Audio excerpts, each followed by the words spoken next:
Yes, sir. So, as I say, the wise man recognized that if you have lemon, you don't murmur, it can Sure. become lemonade.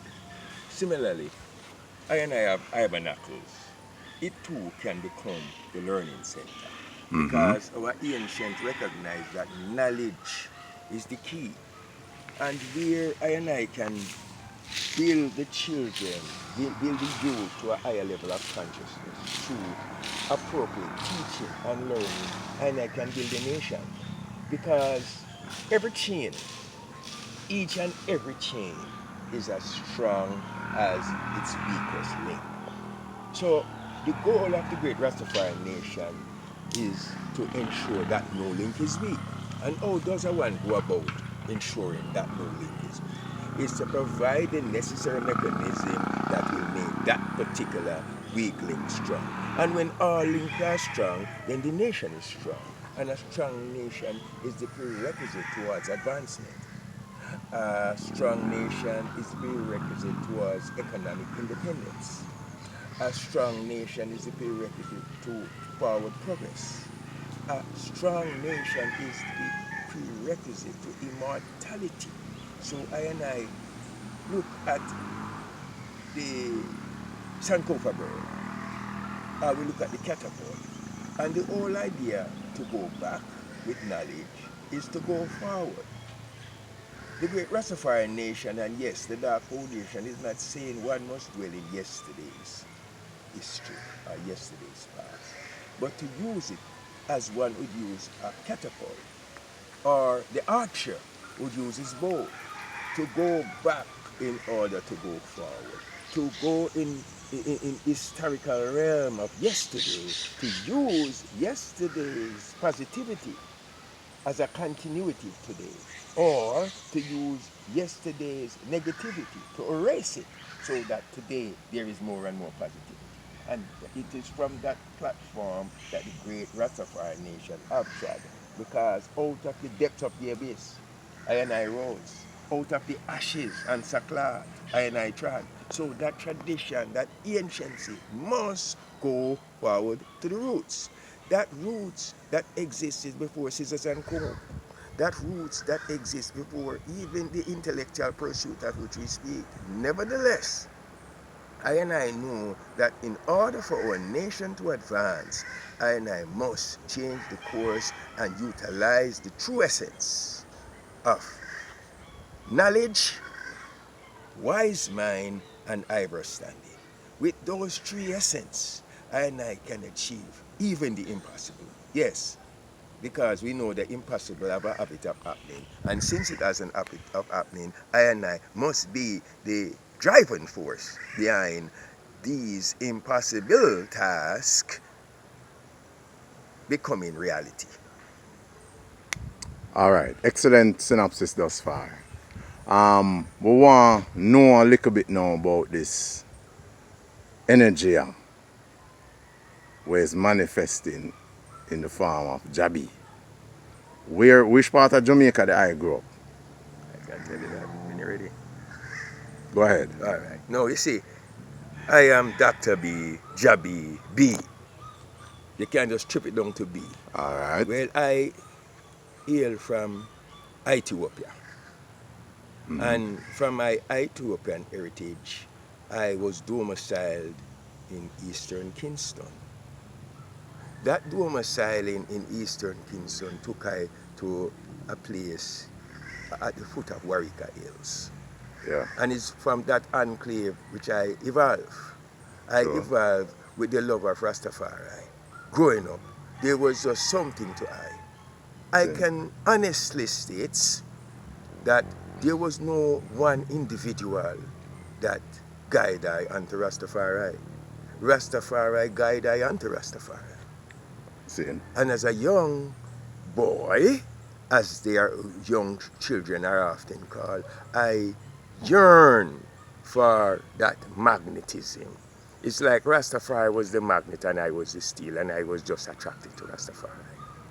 And Excellent. that has been my life ever since. I attended Rallington Town Primary School, and I was fortunate that some clown give I a passing grade to this examination that we took. Yeah. And that passing grade allowed me to be enrolled in a high school, the high school of my choice. Yeah. And I did not want to go to an all-male school. I wanted to attend a school with both male and female.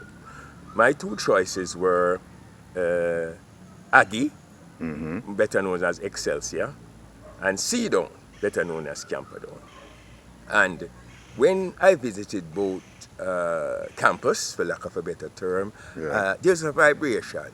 I chose to go to Camperdown, and I was accepted to go to Camperdown, and I spent my years in Camperdown. As a matter of fact, I was a youngster then, you know, beyond my compare, where I was a young youth, you know, and by young teenage, I already graduated from high school and make a sojourn to another land. Now, before I even leave the other land, I know, in school you have houses, and with the love of Rastafari deeply implanted within I would then use the colors of the houses, like you have a red house, grand house, glass bowl house, and so on and so forth. However, you have a blue house, you have a red house, you have a yellow house, now, and a green house. So I just choose the red, the yellow, and the green. So I would put those three buttons on our khaki uniform. Sure. And we tried with it. Now, the constabulary forces of the island of Jamaica didn't really like that, even though we have school properties. Right. And we were harassed by the Jamaican constabulary force, that is the Jamaica police system, simply because we have these buttons on our apparels. And so it didn't stop us at all, because oftentimes coming home from school, we had to take fence.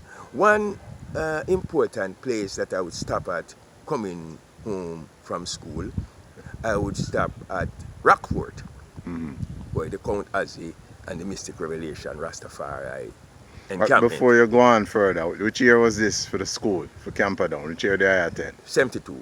Excellent. So class of 72? Class of 72 we seal up. This is one of the item products? Yes.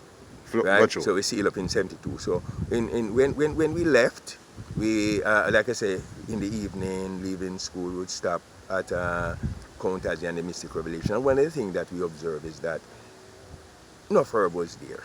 Sure. However, one discipline was that youth was not allowed to smoke.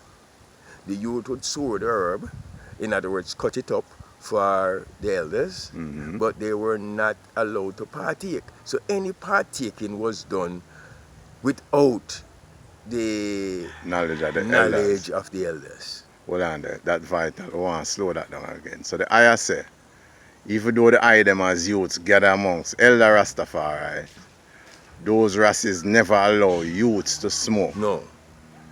That they is did an not allow premise. youth able to smoke. Youth able could clean the kochi, you could set up the chalice, gauge it, do everything. But when it comes to indulging in the smoking aspect, you was strictly prohibited. Why was that? It was an order that they figure in their own consciousness that the herb was not for children, because they discourage it. Not only didn't they allow it, they discourage it. So they tell you, say, youth man, you're not for smoke, you know.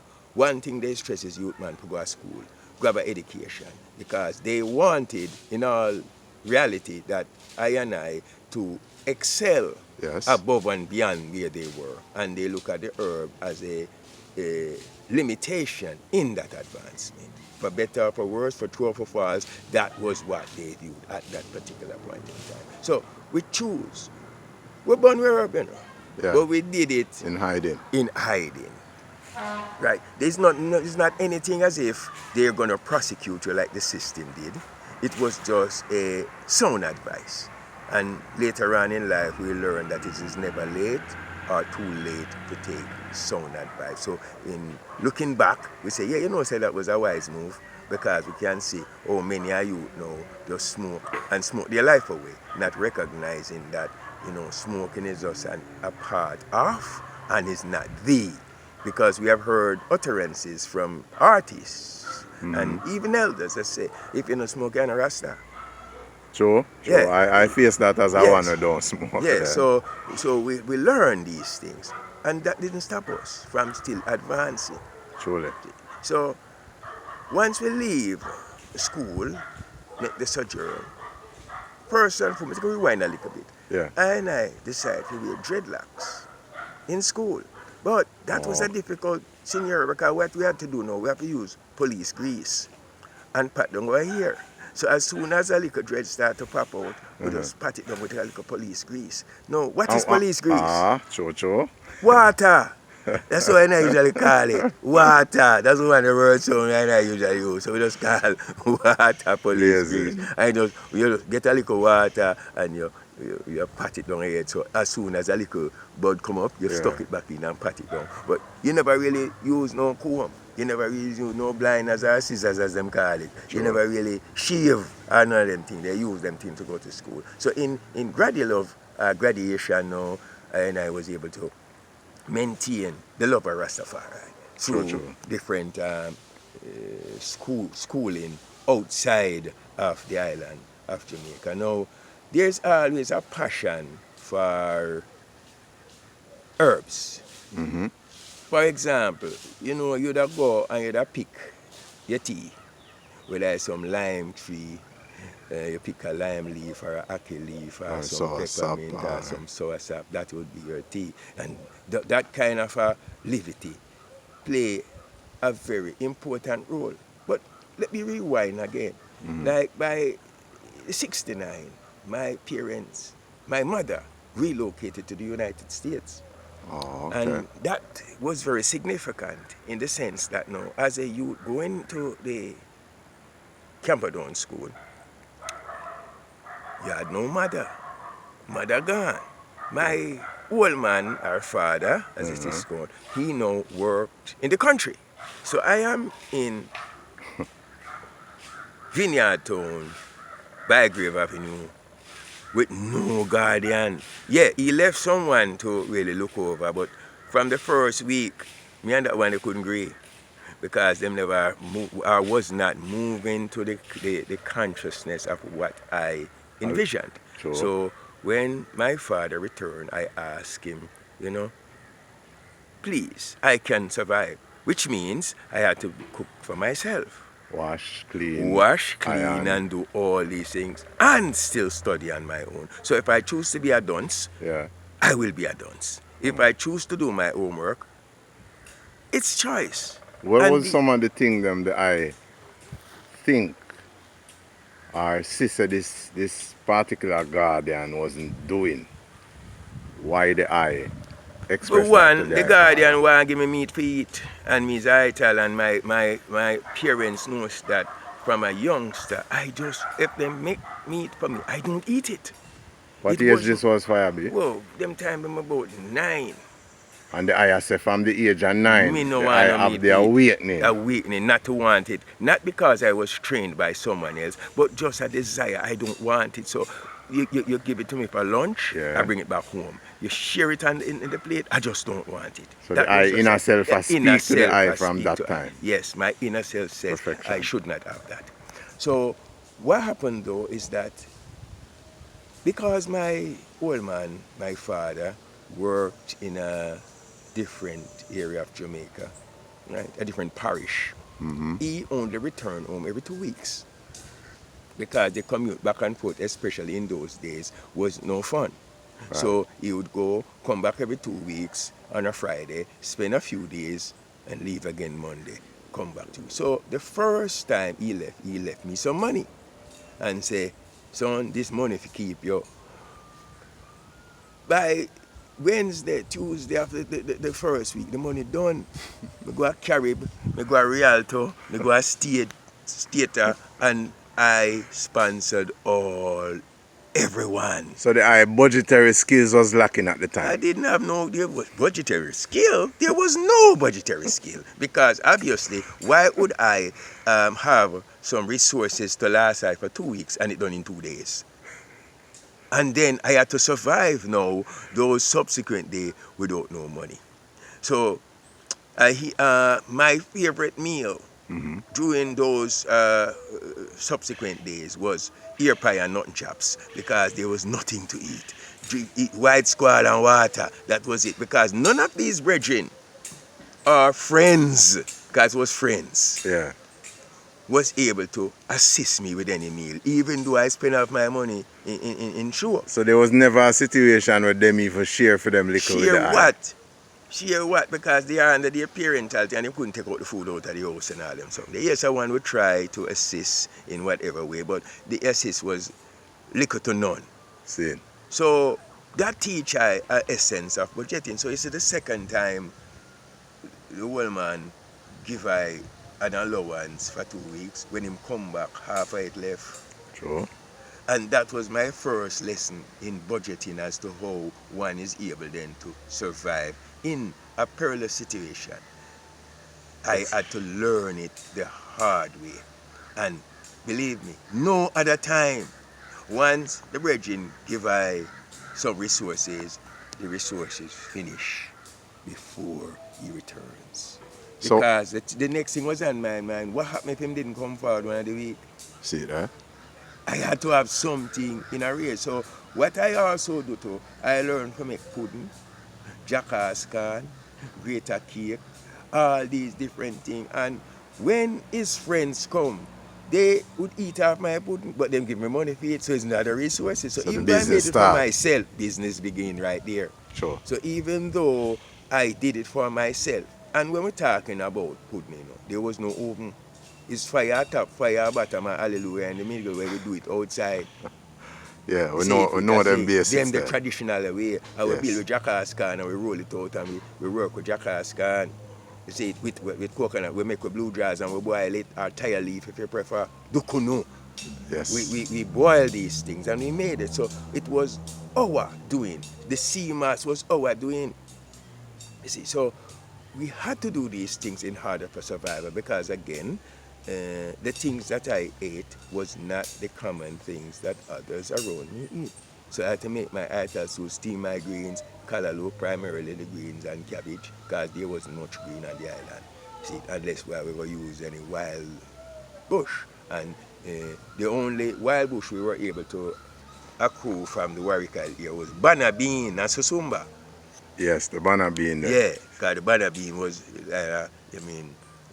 plentiful in that part of the island. So we built up some banana bean stew and some gully bean stew, and that was what we do. Little dreadnought was all over the place, so we always could get a coconut. For those who don't understand what we're talking about, yeah, we could get a coconut, a dried coconut, and we would rub that. Almond, we'd go to the ocean side, we get the almond, and we eat the fruit, the almond, and then go to the pit and eat the seed, or the nut as it is called, yes, and have that as well. What did that happen when not having mummy around? How that affect the eye? Well, it never affect I much, you know, because yet what you know, it give I it liberate I.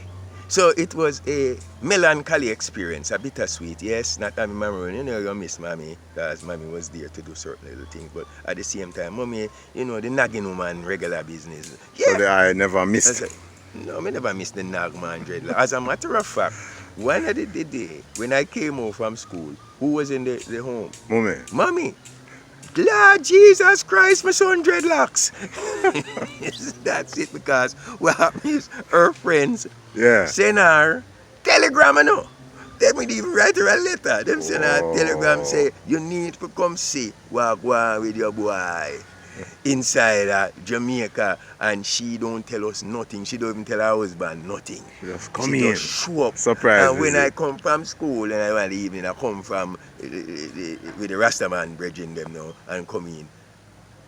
Mummy I that. come see. Me glad to see her, but me shocked. Mummy that. But before I could have show any emotion, is a rat. Yeah, because it's Rasta and she ball and say cut it off. She said, boy, it's a brilliant youth, you can do it. You say I'm mad and thing. Yes. So I said to her, I said, Mommy, think about it. I'm here on my own. I go to school. Yeah. I'm getting A's. I'm passing all my classes. Would you rather for me to be a ballad and dance? Mm-hmm. And she think about it. Cut it off, man. Cut it off. Cut it off. So at the end of the day, she was not buying into the education. Yeah. Once the education encompassed dreadlocks, She said, yeah, do what you do, you can smoke a ganja. But the head, because what I come to recognize is that it wasn't so much her, but her peers. Sure. Because her peers were totally against dreadlocks. Yeah. Because during that time, dreadlock was not embraced. And because of their anger towards dreadlocks, they kind of put a pressure on her. And she feel as if, no, I become an embarrassment, in essence, to her. And See. that embarrassment she could not cope with. And as such, she leak out. Okay. Not saying that she would have been Rasta. My old man is different now. Yeah. Him no mind. Him say, because when she say, but that the boy I want, then let him know. Because he's a person now, he would pass the Rastafari bridge. And every time him come from work, and him just give him money for buy them ganja. See, yeah. Him say, go buy a dry herb. Because him said, better him and them live loving than him. So he was more appreciative. So him get cussed now, because he was told that is him caused me to be who I am. Because him never stand up against it. So it was hell and powder house, in essence, to him and her. Because she now get an rat with him because he was tolerable. He tolerated the path that I choose. But I continue to excel. You know, after a while, she learned that is no nothing. Because even my children, you know, I am father for 6 children. And all of them dreadlocks. They never eat no meat from their barn. Sure. They dreadlocks from their barn. They never get no inoculation, none of these things from they were created in this world. So they don't know what fish tastes like. They don't know what milk. Yes, they know what milk tastes like. Mother's milk. Outside of mother's milk, they don't know what milk tastes like. Yeah, because them not animals. 6 children. Yeah, 6 children. Oh, what age is the eye for Dr. B? What age? Well, me pa 60, put it that way there.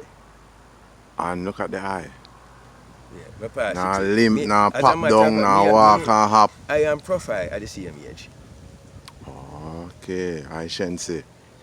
So 6 children. The eye and the Empress is still together?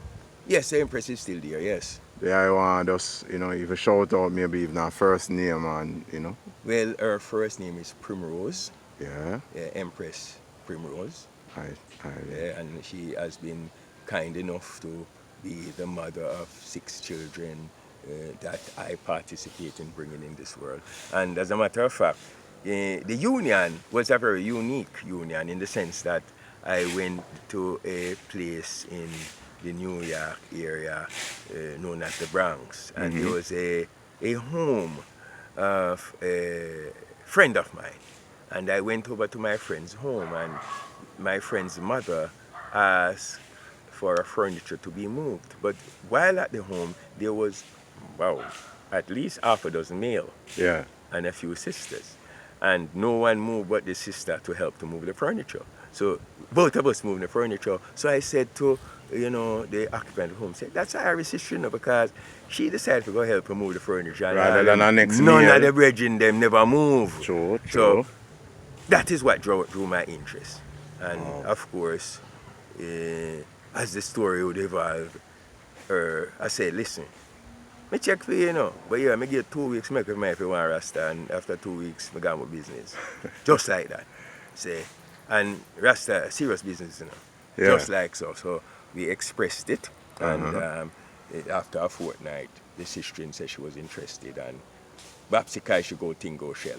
And you can understand what that means. No, I tell you. Babsy Kai should go Tingo Shell. That's the one that you're going to interpret and think. Anyway, because of her pregnancy, the family started right. Because first of all, here she is, a young girl going to school, because she was in high school at the time, and being with child, with a Rasta man. That's in Jamaica or up so?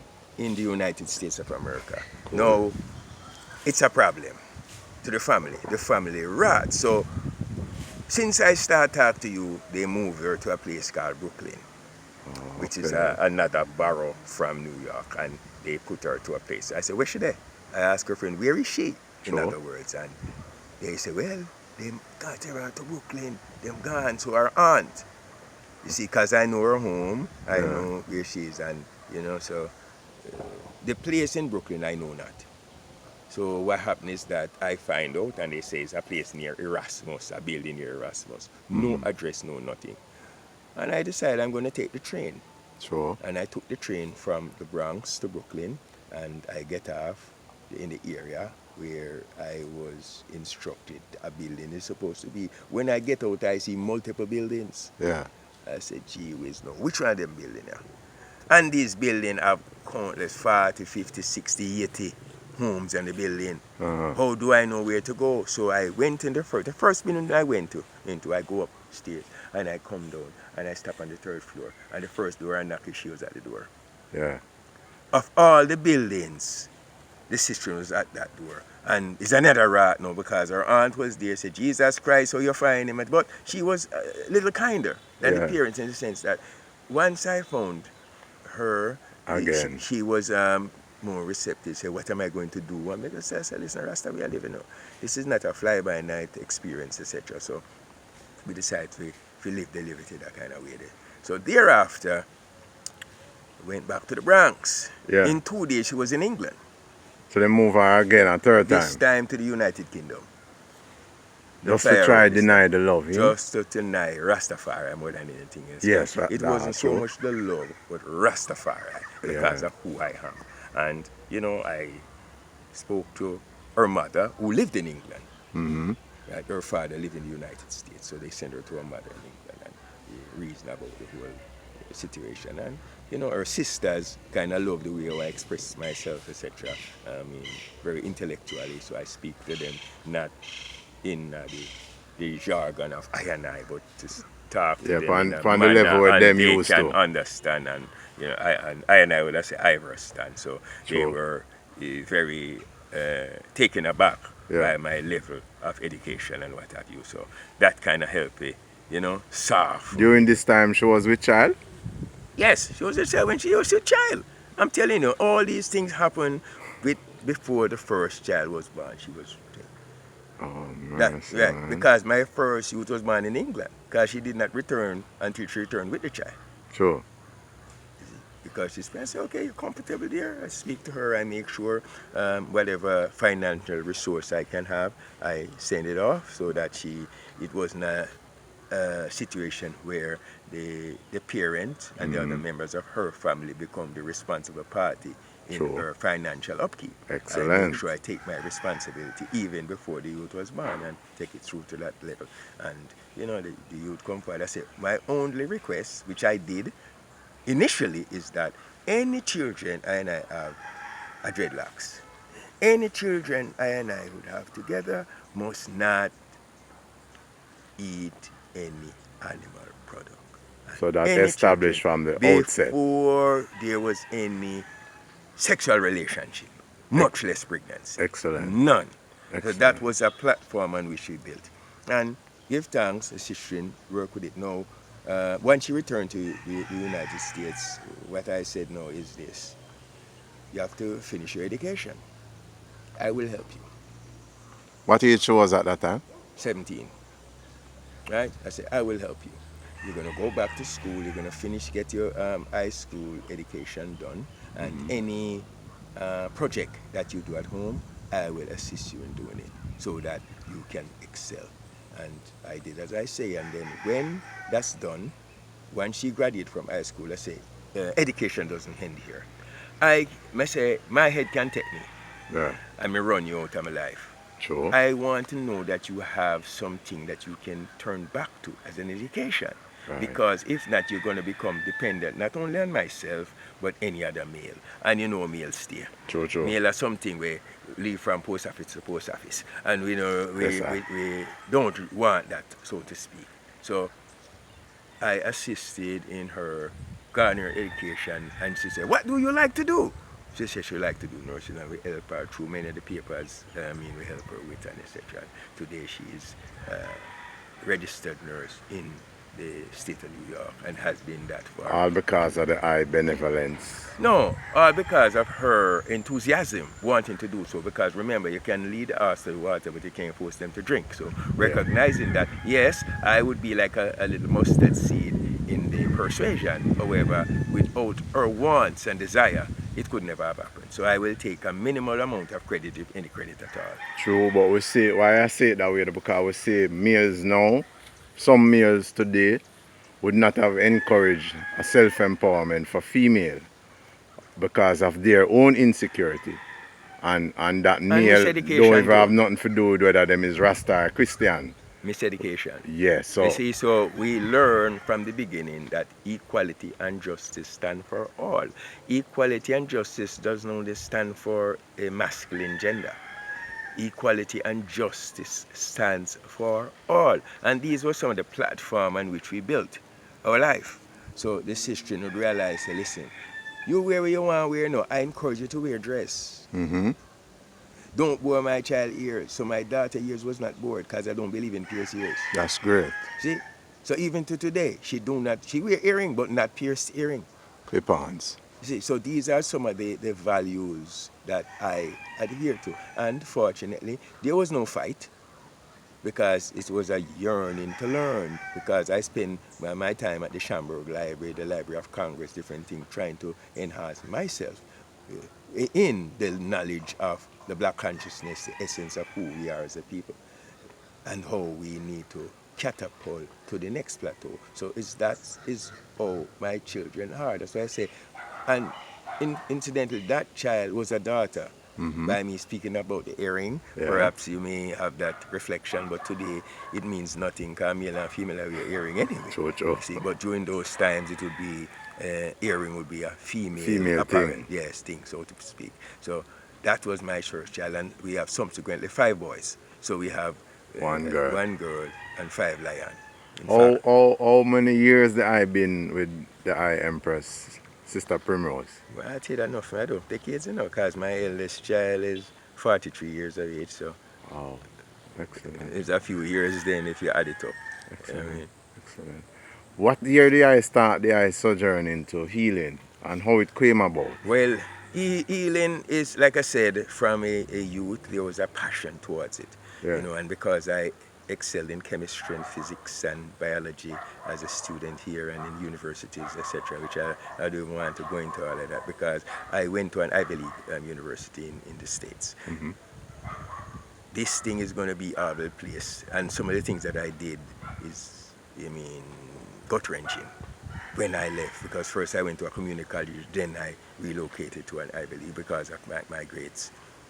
Now, Where's the difference? For those who don't know and watch, where's the difference? A community college is a college that is a 2-year school, and anyone, once you graduate, you can really get in once you graduate from a high school.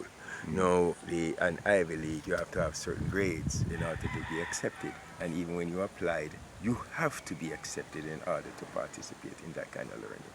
Okay. So we were able to get through to that, and therein our favorite subject was physics. We love physics, and then applied chemistry.